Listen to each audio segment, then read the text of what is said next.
the reverse psychology play that crushes an avoidance ego. No chasing.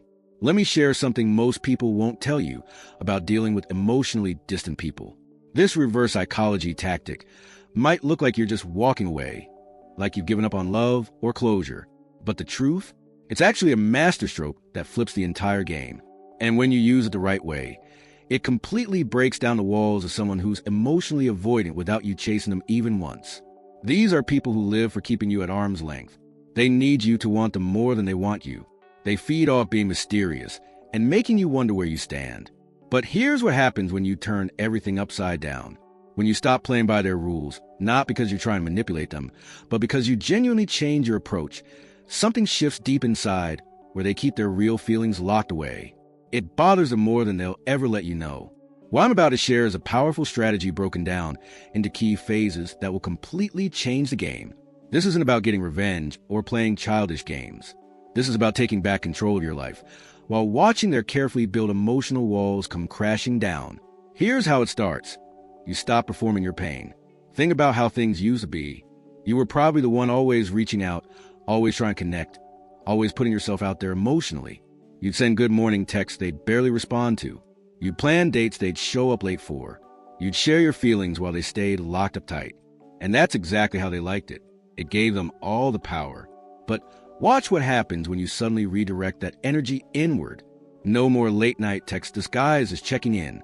No more liking their posts just to feel connected. No more rehearsing what you'd say if they ever apologized. Instead, you become genuinely excited about literally everything else in your life except them.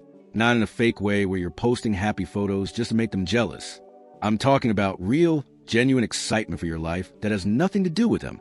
You start that pottery class you've been thinking about. You join that book club. You actually show up to your friend's game night instead of waiting by your phone. It's like watching a lion realize a gazelle isn't running away anymore because it's too busy living its best life somewhere else. And that absence, it's louder than any argument. Because now, for the first time, they can't predict you. They assumed you'd always be there, waiting in the wings of their life, ready to soothe their guilt or fill their loneliness. But when you vanish without fanfare, without drama, without even a final, "I'm done," their mind races. Did they move on? Do they not care anymore? Was I replaceable all along? That's the crack in their armor, and it spreads fast. People with avoidant attachment don't fear being alone. They fear losing control of the narrative. They expect you to beg, to wait, to orbit quietly until they're ready to reappear. That's how they keep their ego intact, by believing you're still emotionally tethered, even when they've checked out. So here's where the reverse psychology comes in. Avoidant people are experts at pulling away. They'll say they need space to think. They'll cancel plans because they're overwhelmed. They'll take days to respond to a simple text. And usually that's when you'd panic. You'd send long messages explaining how you understand, but also asking when things will get better. But when they say they need space, you respond with complete agreement. Not angry agreement where you're clearly upset. Not sad agreement where they can tell you're hurt. Just calm, genuine agreement.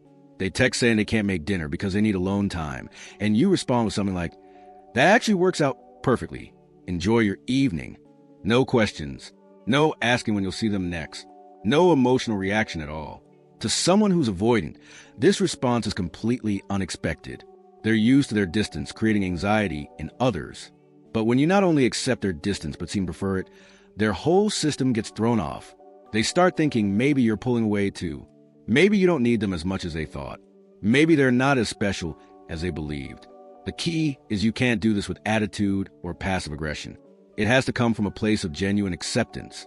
The second layer of this play hits even harder because it targets their greatest illusion, that they can always come back when it suits them. Avoidants don't just disappear, they test.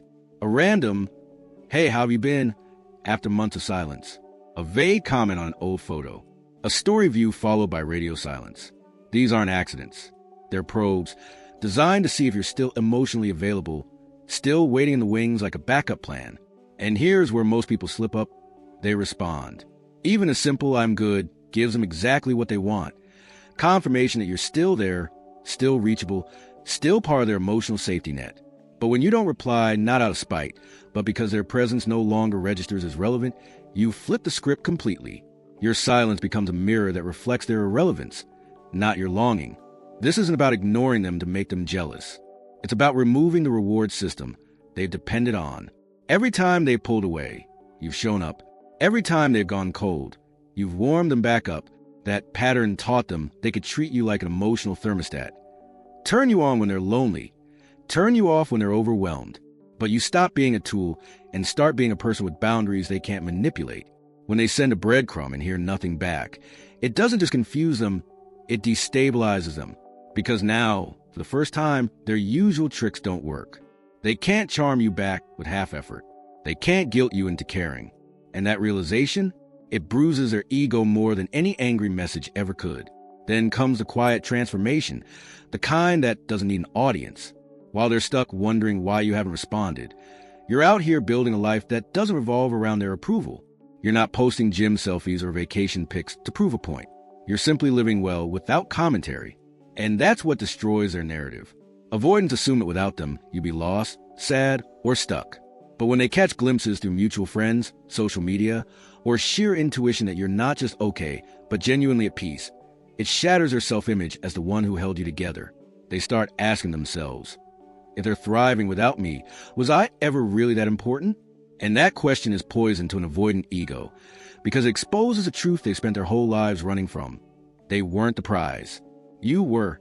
The beautiful irony is that the less you try to make them understand, the more they obsess over what they've lost. They start replaying every conversation, every silence, every moment you chose yourself over them. That's reverse psychology in its purest form. You win by not playing. You reclaim power by refusing to compete for attention in a game you never agreed to join. The final phase is the most devastating because it removes their last lifeline, the belief that they still have access to you, even if they don't deserve it. Avoidants often return not because they've changed, but because their current world feels unstable, a breakup, a job loss, loneliness, and they instinctively reach the person who always comforted them, no matter how badly they treated them. That's when they slide back in with soft words, vague apologies, or sudden interest in your life. But this time, you don't answer the call. You don't offer advice, sympathy, or even a polite, I hope you're okay. You stay silent, not as punishment, but as protection. And that silence speaks volumes. I am no longer your emotional emergency contact. This move cuts deep because it forces them to face their own chaos alone. For years, you absorbed their stress, soothed their guilt, and made their emotional messes feel manageable. Now, they're left standing in the storm with no umbrella and no one to blame but themselves. That's not cruelty. It's justice wrapped in stillness. Without your reassurance, their self-doubt grows. Without your attention, their sense of specialness fades. They start scanning your socials, waiting for a sign you still care, and find nothing. No likes, no views, no traces. You've gone completely off-grid in their mind, and that digital silence is just as powerful as emotional kind. But here's the real secret. None of this is about them. These reverse psychology plays only work because you've already chosen yourself. You're not withholding to manipulate. You're withholding because your energy is sacred now. And that shift, it's what truly crushes their ego. Not because you got back at them, but because you proved you never needed them to be whole. This strategy works because it's not really about them at all. It's about you choosing yourself, healing yourself, and becoming someone who doesn't need to chase anyone for love.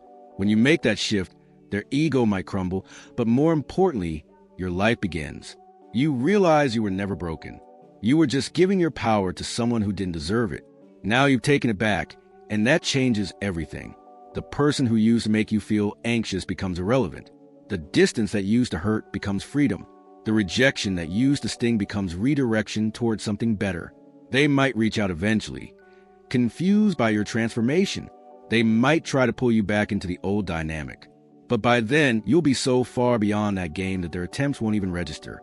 You'll see their breadcrumbs for what they are, crumbs, and you'll remember you deserve the whole feast. While they're stuck replaying your silence, trying to decode what they lost, you're already miles ahead, calmer, clearer, and finally free from the exhausting dance of chasing someone who only wanted you when you weren't looking. Your piece isn't a message to them. It's your new reality. You're not playing hard to get. You're not playing at all. You're just living, and that's the most powerful reverse psychology of all. And that's the one thing their ego will never recover from.